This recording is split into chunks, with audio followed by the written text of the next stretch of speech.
Halo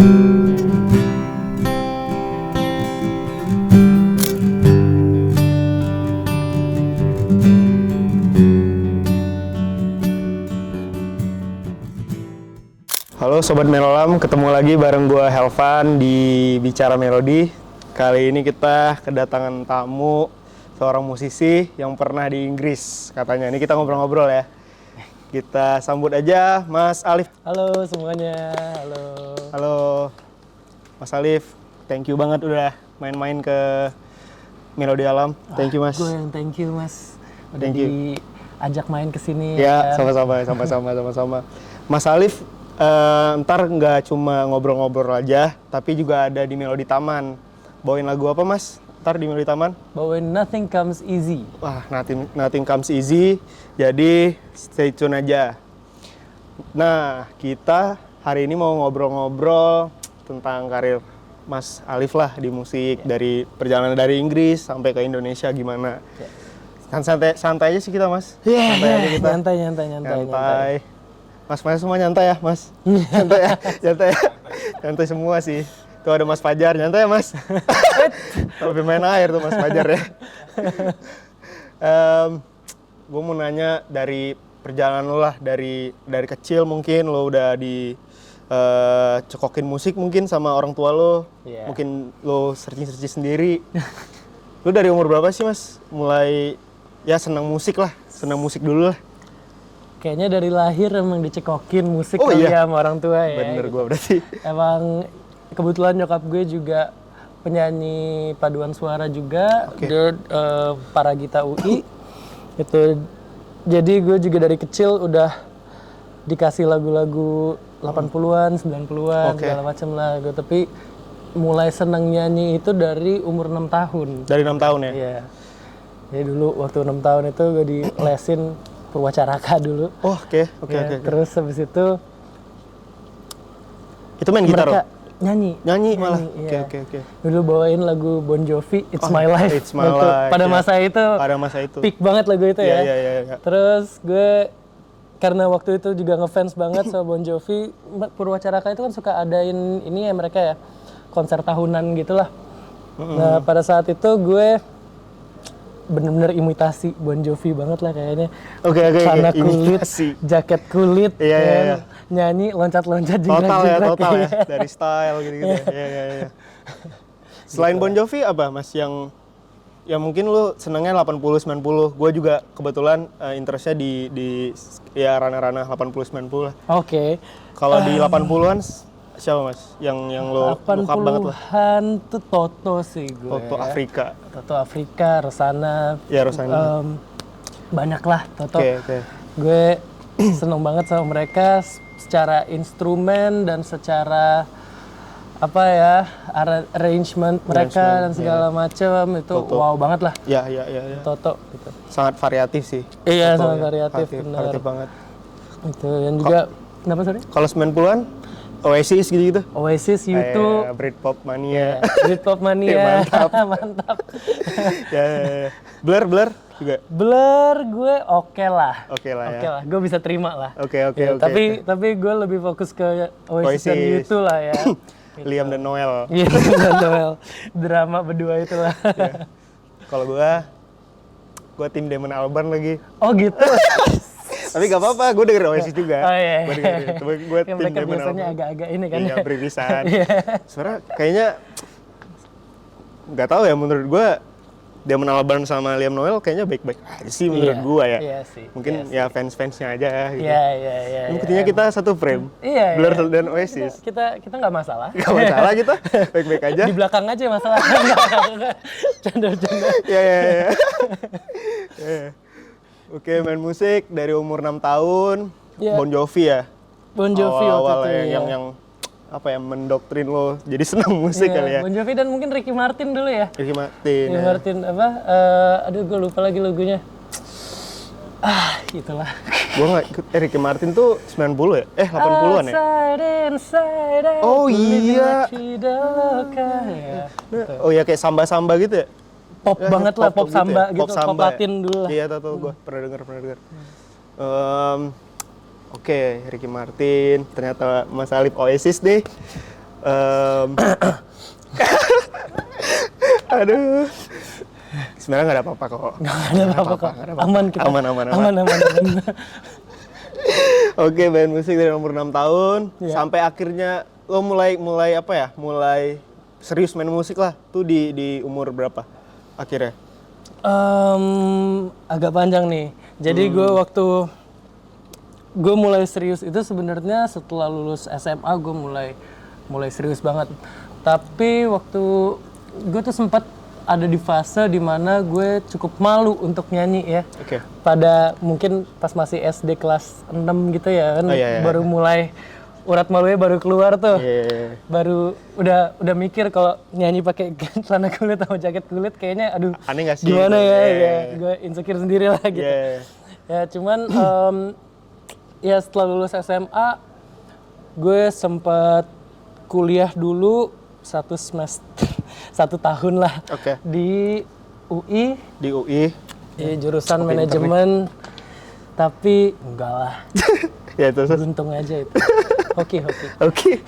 Terus. Ya, terus habis itu tapi gue kayaknya nggak merasa lebih senang untuk perform dan segala macem, dan gue juga nggak merasa di rumah mungkin ya kalau gue kuliah manajemen Oke. bagi gue sih. Ya. Nah setelah itu akhirnya barulah gue serius ke musik akhirnya gue mengundurkan diri dari UI gitu. Oh, oke. Akhirnya lo ke Inggris. Inggris. Nah, ini seru nih. Ini yang paling banyak pertanyaan di kepala gue nih sebenarnya. Sok. Menarik sih, Ya. menarik. Akhirnya lo pindah ke Inggris di Birmingham. Di Birmingham ya. Birmingham, kampusnya? Kampusnya Birmingham City University namanya. Manajemen lagi, lo ngambil manajemen Enggak, agak? gue ngambilnya music performance. Oh, music performance. Popular music Ya. performance. Ya. Ya. Oke. Ternyata setelah lo ngambil manajemen segala macam, lo ternyata interestnya lebih di music performance ya. Iya. Akhirnya lo dalamin ya. Iya. Kelar akhirnya mas? Alhamdulillah kelar. Alhamdulillah. Kalau nggak kelar keterlaluan sih. Gue udah Jauh-jauh ya. keluar dari Iya. UI manajemen ya. Iya. Demi yang lo pengen lah. Iya. Gitu ya. Oke. Ini karena lo kuliah di Inggris, gue penasaran nih sama skenanya nih. Boleh. Di Inggris nih. Ya. Gue sempet ngulik dikit lah tentang lo. Lo sempet bikin band di Inggris namanya The Clings, ingat gue. Iya betul. Lo boleh ceritain nggak gimana tuh prosesnya? Oke, jadi waktu itu gue baru masuk kuliah. Kebetulan gue masuk agak telat sekitar 2 minggu, seminggu ya. Oke. Karena masalah visa lah dan segala macem gitu. Anyway, pas gue sampai ke sana, ya mereka udah ada komplotan-komplotan sendiri kan tuh. Awalnya gue datang ke sana tuh sebagai penyanyi emang, Oke. gitu kan. Sebagai penyanyi dan main gitar gitu. Tapi pas lagi ada sorry. Jadi tiap semester itu kita diminta untuk kita dipilih nih, lo sama lo bikin band bareng gitu. Oke. Berarti teman kampus lo ya The Clings ini? Temen kampus. Iya. Tapi awal gue main band sama mereka bukan karena itu sebenarnya gitu. Nah, kenapa tuh? Jadi kan gue penyanyi ya. Gue di sana nyanyi dan segala macam. Cuman kebetulan di band yang dipilih sama kampus ini, Oke. mereka nggak ada basis. Oke. Akhirnya karena gue pernah main bass dan nggak yang oke sih, cuman bisa-bisa aja lah gitu. Ya udahlah, gue ngisi main bass di sana. Clings, oke. Dan akhirnya si The Clings ini di grup sebelah orang-orangnya. Di grup sebelah nih maksudnya apa? Di Karena ada kubu-kubu tadi ya? bukan kubu, yang dipilih-pilihin itu. Oke. Ada beberapa tim kan, ada 3 band kalau nggak salah, 3 Oke. 4 band gitu. Ya. Mereka dipilih-pilihin. Nah, si The Clings ini dari grup sebelah gitu. Untungnya mereka seneng lah sama performance bass gue. Oke. Tuh. Cocok nih karakternya. Cocok Mungkin, ya. karakternya ya. Akhirnya mereka ngajak lah untuk lo ngisi Join, ngisi dulu gitu. Ya. Gue juga waktu datang kan gue nggak yang berminat sebagai basis juga kali ya. Ya, gitu, lo pengen karena- vokal gitu. Iya gitu. Tapi diajak kayak gitu mereka ngajak untuk gue ngisi doang Oke. di band mereka gitu. Gue ngisi aja, lo additional player lah bahasanya gitu. Yeah. Ya udah oke lah. Sampai akhirnya gue pun juga akhirnya jadi senang banget main bass. Oke. Dan gue happy dengan keadaan gue di The Clinks waktu itu. Oke. Dan mereka akhirnya gabung aja yuk lu band sama Dipermanenkan kita. nih Iya, akhirnya dipermanenkan, official ya. Official gitu. Oke. Terus setelah lu dipermanenkan mulai bikin karya atau sebelumnya mereka udah ada karya? Sebelumnya mereka udah ada satu karya. Ya judulnya Typical Kind of Girl. Kalau mau dilihat di Spotify ada segala macam. Typical Kind of Girl. Oke. Kalau nggak salah, iya bener kok. Typical Kind of Girl. Ya. Betul. Mereka udah ada karya itu. Tapi mereka mungkin mau ya pastilah ya, namanya kita musisi pengen berkarya terus. Dan pengen perform gitu. Ya. Yang akhirnya kita bikin lah bareng segala macam gitu. Berarti si The Clinks gue belum dengar lagunya sih. Yeah. Gue tahu lo punya band The Clinks nih di Inggris. Udah berapa single atau EP mereka si The Clinks? Gue lupa kalau singlenya deh, cuman kita udah rilis satu album. Udah album? Album. Kalau nggak salah itu albumnya 9 lagu apa 10 lagu ya. Gue jujur gue juga agak-agak lupa sih, itu udah lumayan lama lah. Itu tahun berapa sih waktu lo kuliah sampai akhirnya lo sampai lo akhirnya join di The Clinks? Gue join The Clinks dan gue kuliah itu di 2017 sama. 2017. Selesai dari The Clinks itu pada saat kita udah selesai kuliahnya semua, karena nggak cuma dari orang-orang Inggris kan, di band itu ada gue dari Indonesia, ada gitarisnya dari Uruguay gitu, jadi kita sama-sama emang harus pulang juga. Anyway, gitu. Pulkam ya? Iya, mau nggak mau ya, keterpaksaan. Ya. Kalau enggak kita di. Ya. Berarti official udah bubar. 2019 akhir. Berarti kelar kuliah, band itu bubar ya? Iya, betul. Oke. Berarti bubarnya karena ini ya, maksudnya permasalahan jarak aja ya? Ada something mungkin? Iya, karena permasalahan jarak iya sih. Cuman, aduh. Ada permasalahan lain sepertinya. Ada banyak sekali Ada banyak di Clinks itu ya. Ini sebenarnya salah satu masa sampai kayak gini nih? Ada salah satu alasan utama kenapa The Clinks itu bubar juga sih sebenarnya. Itu kalau boleh gue spill, gue jujur udah cukup lama sih gue nahan ya. Jadi mau di-share nih? Di-share aja. Berkenan share sih. Iya, di-share aja. Gue tadi nunggu itu tadi.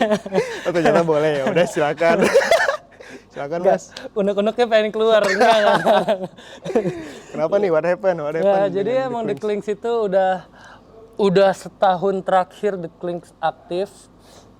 Itu memang banyak masalah internal. Ini juga yang membuat gue juga merasa lebih baik solo kali ya sekarang ya. Oke. Itu trauma inilah. Gitu. Jadi si vokalisnya kan cewek ya, by the way. Si vokalis sama si drummer pernah pacaran dulunya. Wah, kayak Paramore deh gitu. Iya, terus. Cuman ya nggak surprisingly lah ya, nggak secara surprise ya mereka putus akhirnya. Oke. Dari putus itulah mulai tuh sering banyak clash dan segala macem. Iya. Ada hal pribadi dan band yang nggak bisa dipisahkan. Iya, dari mereka berdua gitu. Oke. Ya gue sama si gitarisnya yang sama-sama dari luar Inggris juga. Ya gue terutama sih ya, gue cukup menahan-nahan lah untuk The Clinks nggak bubar dulu, at least sampai rilis album. Gitu ya, rilis albumnya kita di 2019 pertengahan kan. Gitu. Jangan sampai lah sayang menurut gue untuk materinya udah ada soalnya. Iya, sayang juga. Iya, materinya udah ada dan jadinya sayang untuk dilepasin gitu aja. Kebetulan juga waktu di The Clinks itu kita sempat kontrak, bukan label sih ya, cuman kayak up and coming label untuk membantu up and coming artis. Oke. Gitu. Kita dikontrak untuk satu album. Gitu. At least nyelesain kontrak lah. Iya, sampai itu selesai lah gitu. Dan kita juga punya pengalaman masing-masing jadinya gitu. Jadi Ya awalnya gitarisnya udah nggak mau karena malas sama si penyanyi dan drummer. drummernya. Iya. Awalnya dia nggak mau, ya gue bujuk-bujuk terus lah segala macam gitu. Iya. Ya Ayo survive bareng lah gitu. Iya, untungnya ya udah deh dia ngikut aja. Tapi kalau ada personal issue atau apa, gue mundur, lo aja deh gitu. Iya. Gitulah. Oke. Sampai akhirnya ini belum selesai. Oh, masih ini ada. yang epicnya sih ini sebenarnya nggak boleh sih, nggak apa-apa lah. Nggak apa-apa. Nggak apa-apa. Aman nggak? Aman nggak? Aman. ya? Aman ya? Jadi si vokalis pada saat kita launching album, kita itu kan kita cukup punya kenalan-kenalan orang radio lah di Inggris. Di Inggris, oke. Nah kita itu untungnya kita dikasih slot untuk take over radionya pada saat kita launching album. Oke. Si penyanyi gara-gara entah kenapa dia bete mungkin sama si drummernya terutama ya. Dia bete banget. Tapi ini masih, sorry, gua potong. Ini masih pacaran? Pas launching album? Oh udah enggak. Oke. Terus? Setahun terakhir tuh udah nggak pacaran. Oh udah nggak pacaran, Iya. oke. Jadi mereka kesel-keselan dan si cewek ngerasa ya biasalah mungkin sebel atau gimana ya, ngerasa nggak dihargain atau apa gitu. Akhirnya dia nggak datang ke launching album kita sendiri. Serius? Terus? Menarik. Itu momen dimana gue jujurnya gini sih, maksudnya ya lo nggak apa-apa punya permasalahan personal gitu, tapi kita secara band ini kan cukup serius ya pada saat itu gitu. Ya lo nggak bisa main tinggalin kayak begitu aja dong. Ya. Masa ya lo launching album sendiri, Band lo nggak sendiri datang gitu. Iya. Itu kacau sih menurut gue, dan juga udah nggak bisa gue dan temen-temen udah nggak bisa nolerir juga gitu. Sampai akhirnya di launching album sendiri. Tuh gimana tuh? Ujung-ujungnya gue yang nyanyi jadi. Oh iya? Oh nggak bisa bayangin sih. Soalnya cewek ke cowok kan? Iya. Iya. Ya jujur akhirnya ada beberapa yang diturunin dan untung bisa diturunin gitu. Iya. Masih bisa terselamatkan lah. Iya. Gitu. Wah seru sih. Cuman ya agak rese sih kayak gitu. Iya. Ya lo nggak profesional banget lah. Iya. Ya begitu. Harusnya memisahkan antara hubungan lo dan band lah. Iya, lebih profesional sih. Iya. Lo benci kita di belakang, lo benci dia di belakang, gue bebas deh gitu. Iya. Tapi at least ini kan launching album gitu, bukan hal yang kecil juga. Iya. Gitu.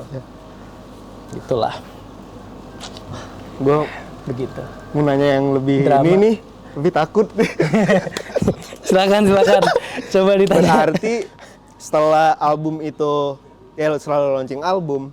Sorry deh, gue mau lebih ke belakang lagi deh. Oke. Pas proses pengerjaan album itu kan mereka udah putus nih kan? Iya. Itu gimana sih kondisinya nih? Gue mau tahu realnya nih.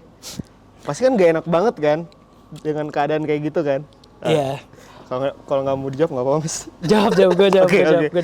Karena ini menurut gue pengalaman yang cukup berharga buat gue juga sih pada saat itu. Ya. Karena gue itu ya bukan gimana sih, karena gue yang mungkin cukup ambisius untuk keep bandnya sampai launching album gitu ya. Ya. Ketimbang yang lain gitu. Ya. Jadi gue berusaha semaksimal mungkin untuk keeping moodnya light semuanya. Itu berat sih. Wah itu berat banget sih. Berat banget. Asli itu berat banget. Lo harus ngontrol orang gitu. Iya lo, terus bukan bahasa lo lagi kan. Iya. Lo harus bisa jaga omongan banget, dan lo harus bisa apa ya, entah ya diplomatis lah. Diplomatis ya. Hitungannya gitu. Ya itu bagi gue sih itu pengalaman yang cukup berharga walaupun berat banget pada saat itu ya gitu. Ya si penyanyi suka bete sama drummer suka bete sama penyanyi. Iya. Terus si gitaris suka sebel sama dua-duanya gitu. Gue kan juga jadi kayak ya ampun gue mau gimana. Kompleks banget ya. Iya, gue mau gimana, gue ngomong sama dia dulu. Jadi ribet itu ya? Iya, jadi ribet banget. Gila sih. Terus ya lo akhirnya lo berhasil dong sampai ya, di tahap lo bisa launching walaupun vokalisnya akhirnya nggak ini ya, nggak ada di tempat gitu. Iya, walaupun vokalisnya nggak ada di launching, cuman berhasil bahkan sampai setelah launching kita masih manggung bareng beberapa kali. Oke. Nah, ada panggung terakhir kita juga kan, di mana showcase headline-nya kita, gitu. Tapi itu ada vokalisnya? Ada vokalisnya. Ada vokalisnya. Gitu, iya, itu lagi ada. Dan sampai sekarang hubungan mereka baik-baik aja? Udah baik? Mereka enggak sih. Enggak sih. Si vokalis sama drummer terutama ya. Kalau gue drummer dan gitaris, gue gitaris dan penyanyi juga masih aman-aman aja. Masih aman. Cuman mereka drummer berdua dan aja sih. vokalis ya. Berat Mereka sih. berdua Gue ngerasa berat banget sih ketika, tapi ya masalah perasaan sih, susah juga ya. Tapi berat banget sih, maksudnya ketika lo satu band terus lo ada hubungan yang lebih gitu, kayak jadi nggak balance akhirnya gitu. Iya, jadi nggak bisa cuman profesional aja. Iya. Bener. Berat. Seru sih. The Clinks. The Clinks. Dengerin deh The Clinks. Harusnya kalau nggak ada Clash bisa, lu mungkin bakal stay di sana kali ya. Misalnya bandnya nih jalan terus dengan album yang udah ada gitu. Stay di sana mungkin agak berat karena masalah visa itu kan. Oh, visa ya. Karena gue harus, untuk stay di sana kan gue harus punya working visa. Oke.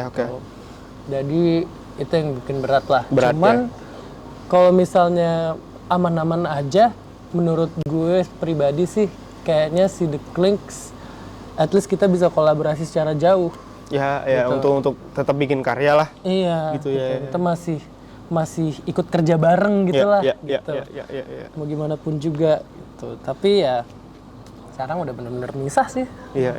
End story-nya nggak enak banget ya. Menurut lo ya. Wah, begitulah. Kompleks sih, Mas. Kalau udah pacaran tuh. Iya. Nggak disarankan lah. Tidak disarankan. Yang pengen ngeband aja sih. Iya, ngeband aja lah udah. Susah. Nah, gua satu lagi nih, masih seputaran Inggris deh. Iya. Gua ngerasa mungkin skena, gue pernah waktu itu nonton vlognya Dead Squad kalau nggak salah, gue pernah manggung di Jepang gitu. Oke. Gue ngeliat skena di Jepang, setiap artis tuh sama ratanya gitu loh. Jadi lo datang ke gig, ya lo datang dari pertama main, bandnya main lo harus datang gitu, walaupun lo main terakhir gitu. Dan itu menurut gue budaya yang patut dicontoh aja. Iya, jelas sih. Iya kan? Jelas sih. Nah, kalau di Inggris, perbedaan dengan skena Indonesia apa sih yang signifikan menurut lo? Itu tadi. Oh, itu juga masuk di Inggris? Masuk di Inggris. Kita datang dari awal acara. Oke. Ya. Terutama kalau gig yang di bar atau di mana gitu ya. Oke. Kalau festival mungkin karena terlalu banyak stage dan terlalu banyak pemain, jadi juga nggak bisa ini diterapin lah. Cuman kalau misalnya di bar yang cuma satu panggung gitu, kita datang dari awal sih. Dan itu harus? Sebenarnya nggak harus, in a sense ada law-nya ya, cuman emang sopannya begitulah. Gitu. Karena Inggris kan juga cukup sopan emang orang-orangnya ya. Gitu. Dan juga yang paling signifikan menurut gue pribadi sih, setiap gue beres manggung, mau mainnya bagus atau mainnya gue lagi berantakan atau gimana, tapi selalu ada orang yang nyamperin gue. Respect each other-nya tinggi banget ya di sana. Selalu ada orang yang datang nyalamin gue, wah keren banget performanya. Iya. Gitu. Diapresiasi lah. Iya. Mau gimana pun penampilan lo. Iya. Berarti salah satu perbedaan di Indonesia dan di Inggris itu lah masalah apresiasi sih. Iya. Setuju nggak sih kalau? Setuju banget gue. Apresiasi sih. Apresiasi ya. Tapi kalau dengan kritikan ada nggak sih di sana? Lo harus kayak gini nih, kurang ini nih. Atau ya flat aja gitu. Ya lo diapresiasi aja tanpa ada dikritik gitu. Oh, dari orang lain? Dari... Enggak sih, selalu cuman apresiasi aja. Apresiasi aja ya. Mungkin kalau misalnya orang-orang terdekat aja kali ya, kalau kayak gitu. Oke, ya. Standar lah, gitu. Feedback aja ya. Cuman kalau dari orang luar sih enggak kok. Selain apresiasi, terus tadi ada budaya. Ya lo harus datang di gig ya dari band pertama nih. Selain itu apa perbedaannya? Kalau skena Inggris dan Indo menurut lo? Secara musik ya jelas beda ya. Secara musik? Secara genre musik. Beda kan emang Brit rock atau British pop. Ya, Brit pop. Standar Inggris lah. Ya. Cuman so far sebenarnya emang masalah apresiasi itu sih yang paling besar. yang paling besar gue rasain ya gitu. Ketika lo di Indo. Jauh banget. Jauh banget. Dan juga dari di belakang layarnya pun juga jauh lebih diapresiat juga gitu. Oke. Itu berarti yang menurut lo yang harus bukan diperbaiki sih, mungkin dibiasakan kali ya. Iya. Ya lebih mengapresiasi karya artisnya gitu-gitu sih. Setuju gue. Ya. Itu yang paling nomor satu lah. Iya, setuju gue. Karena efeknya menurut gue bisa bisa memotivasi lo kan ketika lo diapresiasi. Gue harus bikin lebih nih. Ya, betul. Itu dan juga kalau lo diapresiasi lo juga punya rasa respect sama orang lain juga segala macam gitu. Pengaruhnya jadi banyak ya, jadi banyak sisi. Positif lah ininya industri skenanya tuh cukup positif. Ya. Berarti itu sih perbedaannya antara skena musik di Inggris dan di Indonesia. Oke, menarik. Ya, kita harus banyak belajar sih menurut gua. Gue dari yang gua pelajarin dari Jepang, dari akhirnya gua tahu di Inggris. Ya sih. Karena mereka salah satu negara maju kan. Maksudnya kita Indonesia masih negara berkembang ya, harus belajar itu sih. Menurut gua. Setuju. Iya. Oke. Kita tutup nih cerita lo di Inggris. Akhirnya lo ke Indonesia nih. Akhirnya ke Indonesia. Ya. Apa yang memutuskan lo ke Indonesia selain visa lo habis gitu? Ya gue kangen dengan lingkungan rumah juga. Gitu homesick ya. Ya homesick lah. Gue 2,5 tahun gue nggak pulang kan. Terus lagi masa studi gue nggak pernah pulang. Oh iya. Oke. Cuman ya kalau boleh jujur sih gue pengen banget balik lagi ke sana sih. Sejujurnya ya gitu. Dan salah satu alasan terbesar gue pulang itu emang visa itulah. Karena visa. Sangat-sangat besar gitu, alasan itu. Ya. Kalau berarti akhirnya lo milih di Indonesia nih. Ya lo harus menjalanin di Indonesia. Iya. Berarti kan lo kayak ngulang dari nol nggak sih? Oh iya. Lo harus nyari pertemanan segala macam. Iya. Nyari tim lo lagi akhirnya. Iya. Prosesnya gimana tuh? Pas lo nyampe Indo nih, gue pengen ngeband lagi kan pasti. Iya, pasti kan. Kebetulan gue dari 2016 itu udah cukup ya lumayan lah perform gitu. Jadi gue cukup kenal beberapa orang yang gue bisa percaya gitu ya. At least gue kontak ke mereka lagi dulu pas awal balik ke sini gitu untuk bantu gue lah. Gitu. Ya akhirnya ketemulah dengan Theo, dengan Mas Fajar. Mas Fajar. Mas Fajar yang di sana. Yang di sana. Lagi akhirnya main air, enggak ya? Udah enggak. Akhirnya ketemu mereka lah. Iya, kita ketemu mereka. Orang-orang yang cukup suportif lah dengan gue juga gitu. Dan gue bersyukur banget bisa ketemu mereka. Gue bisa belajar banyak dari mereka juga gitu.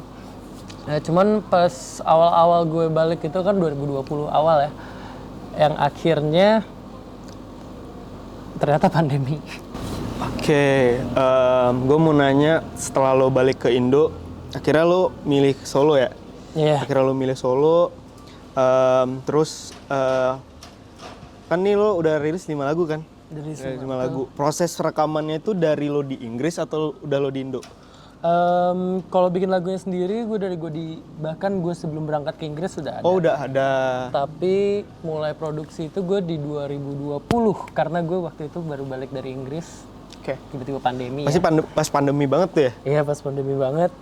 Gak tahu mau ngapain, musisi kan? Iya. Udahlah. Yang biasanya perform, ini harus di rumah aja. Gitu. Berat deh sih. Ya, akhirnya gue produksi bikin lagu segala macam. Kebetulan dan untung banget gue mendapatkan banyak bantuan dari Mas Cesar Rizal dari Soul Vibe. Ya. Dia bantu gue untuk rekaman drum dan juga dia pun ikut produksi bareng sama gue. Gitu ya, kita emang co-production lah berdua. Ya. Untuk mostly lagu gue. Dan yang ngisi lo semua?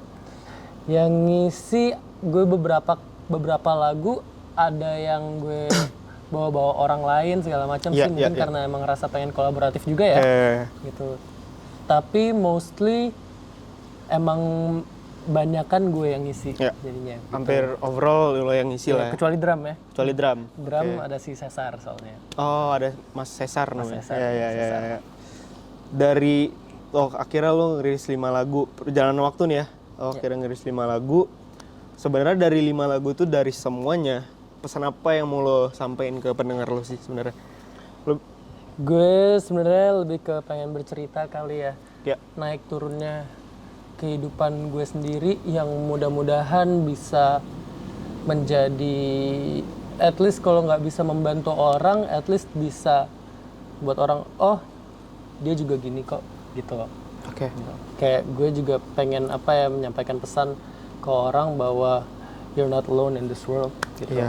Lo, ya kan banyak yang kesulitan dan segala macam, apalagi pada saat pandemi gitu ya. Ya. Ya, gue pengen menyampaikan itu sih, membuat support lah kalau Ya. bisa. Selain lo mengirim pesan lo selain lo mengirim pesan lah ke pendengar lo bahwasanya lo nggak sendiri. Ya lagu lo tuh bisa menjadi teman buat mereka ya. Iya, at least bisa jadi teman buat gue. Ya. Kalau gue I see. lagi berat atau gimana, gue at least bisa denger lagu gue sendiri juga. Ya. Itu tujuan pertama, dan kalau bisa membantu orang lain lebih baik lagi. Ya. Pesan yang cukup mulia menurut gue. Insya Allah. Insya Allah. Ya, Jangan lupa. ininya sih mulia sih niatnya. Ya. 5 lagu lo, judulnya apa aja? Nothing Comes Yang Easy. pertama gue rilis Hopes and Dreams. Hopes and Dreams, oke. Terus Couldn't Care Less. Oke. Nothing Comes Easy. Nothing Comes Easy. Terus 2022 Take No Regrets. Take No Regrets. Dan Light the Day. Like yang the Day. terakhir. Bisa didengerin di semua platform ya? Yes, di semua Bisa DSP. Ya, jadi jangan lupa Sobat Melolam dengerin lagunya Mas Alif di semua platform ada ya? Ya, Ya, Spotify, Joox, YouTube Music, Apple Music, Reso lah gitu ya. Iya. Iya. Semuanya ada. semuanya ada. Coba didengerin. Sama di Melodi Taman jangan lupa ya. Iya dong. Nonton. Ada Nothing Comes Easy. Yoi. Karena waktu sih, gua akan mempercepat ini. Oke. Sebenarnya Nyaman banyak ya? banget sih, nyaman. Sebenarnya banyak banget sih yang mau gue tanyain. Oke, di musik, gue mau nanya soal kehidupan lo sih kalau lo nggak keberatan. Tapi ini nggak berat banget sih. Ada pasti ya, namanya kita sebagai manusia kan ada momen bahagia, ada momen down lo segala macam kan. Momen-momen bahagia lo apa sih yang mungkin saat lo main musik gitu, yang lo rasain? Momen bahagia, alhamdulillahnya, untungnya gue cukup mendapatkan banyak momen bahagia lah. Oke. Yang mana gue kadang nggak bisa milih semuanya ya gitu.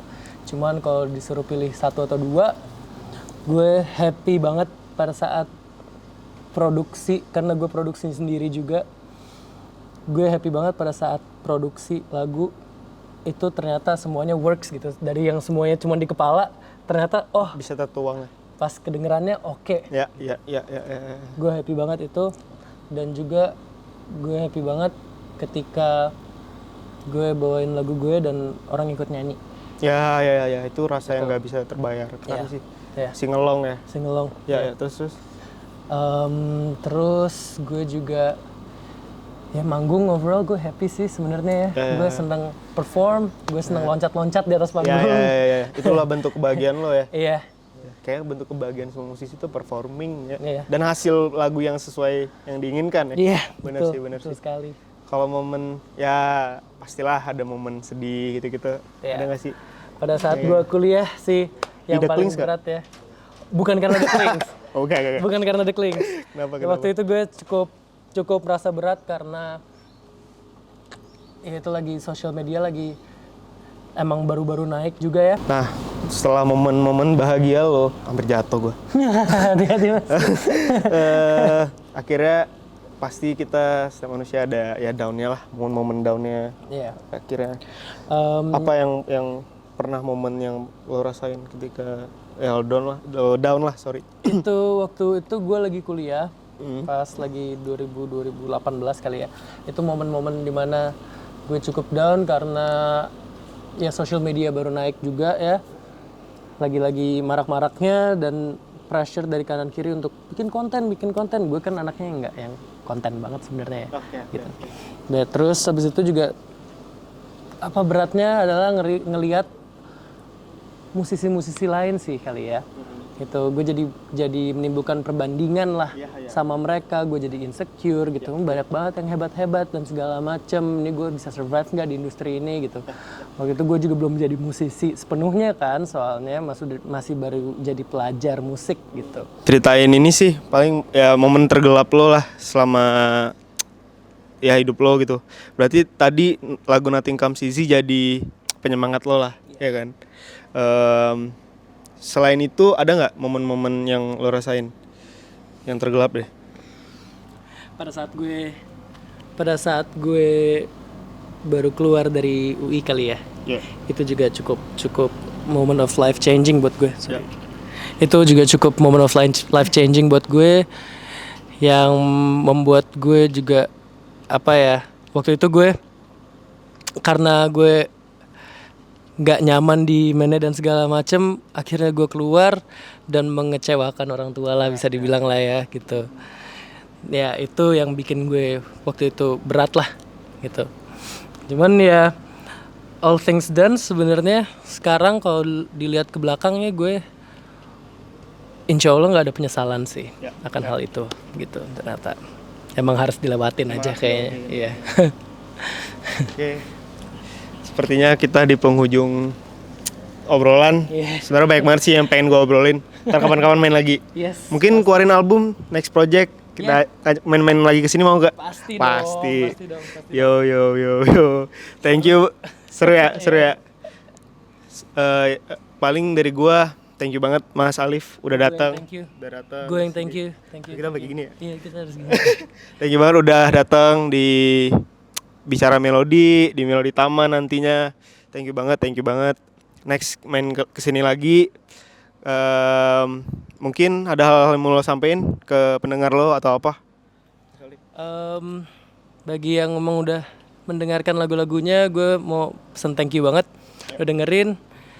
Bagi yang belum, bisa dengerin di Spotify, di Apple Music, di Joox, di YouTube Music.